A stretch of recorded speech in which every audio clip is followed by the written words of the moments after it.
Хоккейную академию открыли в Ингушетии. Новому Ледовому дворцу присвоили имя легенды отечественного хоккея Вячеслава Фетисова. Репортаж Андрея Чистякова. Вратарь Адам Евлоев готовится к первому домашнему матчу. Команда РЗ, в переводе с ингушского «Орлы», принимает гостей из Грозного.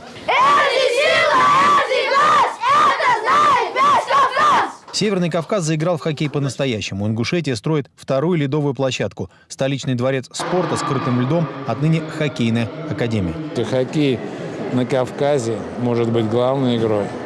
Это борьба на льду, это мужские качества, которые необходимы в этой игре. И мне кажется, она здесь быстро приживется и будет на самом деле давать результаты, нести радость прежде всего детям.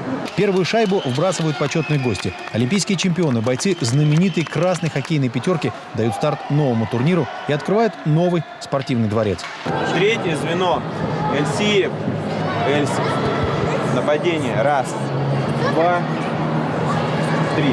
Юношеской хоккейной команде Ингушетии нет и 2 лет, но уже есть первые победы на выезде. Время тренировок на арендованном льду у соседей закончилось. Местная детвора охотно записывается в хоккейную секцию. Среди этих ребят надо эти изюминки, вот эти искорки, да, их надо выискивать, чтобы они пополняли наши ряды легендарных хоккеистов. Наставников для подготовки мальчишек пригласили из Екатеринбурга и Москвы. Молодые тренеры говорят об особом чувстве локтя у местной детворы. Отваги и смелости юным горцам не занимать.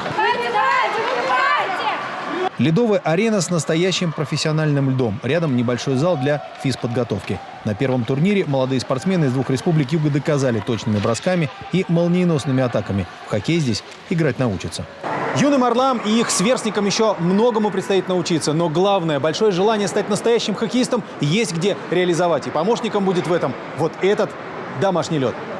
Андрей Чистяков, Евгений Радаев. Вести из Магаса, Ингушетия.